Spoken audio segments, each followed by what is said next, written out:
अस्सलाम वालेकुम।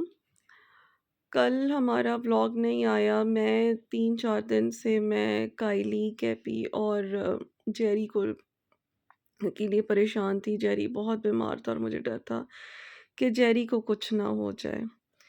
लेकिन आप यकीन करेंगे, कल की रात हमारे घर क़यामत की रात थी। जिस बच्चे का हम सोच भी नहीं सकते थे, जो था ये 1 साल से हमारा ओरियो बीमार था, वो हमें एक झटके में अचानक से छोड़कर चला जाएगा।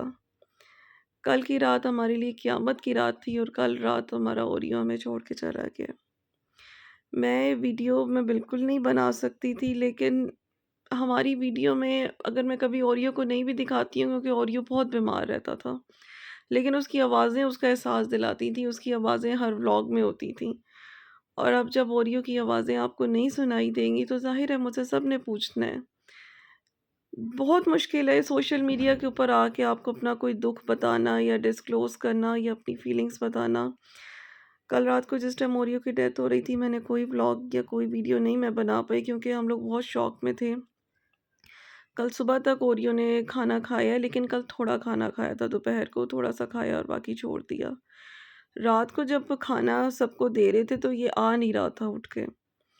इसको जाके हमने उठाया, देखा तो फ़ुज़ैल ने देखा इसको इतना शदीद एकदम से डायरिया हो गया था कि इसकी टाँगें, इसकी टेल सब भर गई थी और ये बिल्कुल जैसे एक शॉक में बच्चा चला जाता है ना, डेथ से पहले शॉक की कंडीशन में, उस कंडीशन में बैठा हुआ था। इसको हम लोगों ने बहुत हीट दी, मैंने हीटिंग पैड गरम करके रखा, लेकिन ये कोई रिस्पॉन्स ही नहीं दे रहा था। रात का टाइम था, रात हो गई थी और दिन में ये चल फिर रहा था, बस इसने खाना कम खाया था। इतनी देर में मैंने इसके मुँह में डेक्स्ट्रोज़ डाला कि इसको इंस्टेंट एनर्जी मिले, इसको सबकट लगाया, क्योंकि ज़ाहिर है रात को उस टाइम पे डॉक्टर्स नहीं अवेलेबल होते और घर में हम लोग ये चीज़ें रखते हैं फर्स्ट एड में। लेकिन मेरा ख़्याल है मुश्किल से 15-20 मिनट गुज़रे होंगे और ओरियो की डेथ हो गई।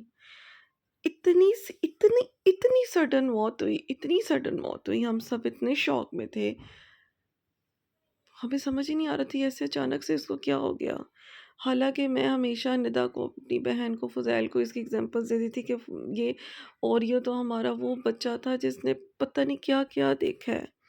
लेकिन जब से ये पैदा हुआ है, जब से ये हमारे पास आया है, कोई एक दिन भी नहीं था कि ओरियो का प्रॉब्लम ना हो, उसका पेट ख़राब ना हो। ओरियो को डायबिटीज़ भी थी, ओरियो को आईबीडी का प्रॉब्लम था। पूरा साल तकरीबन कभी इसका ट्रीटमेंट चलता था, कभी हम स्टॉप करते थे, क्योंकि नॉन स्टॉप दवाइयाँ नहीं दी जाती। पर मेरा बच्चा 1 साल का था और तकलीफ़ें देख-देख के चला गया। सुबह को मैं और फ़ुज़ैल हमने इसको दफ़नाया और रात को डेथ हुई थी और सुबह तक इसमें स्मेल आने लग गई थी बहुत, क्योंकि इसका पेट इतना डिस्टर्ब था। बस यही, जब हम दफ़नाने गए तो मैंने कहा थोड़ा-सा मैं आपको दिखा दूँ।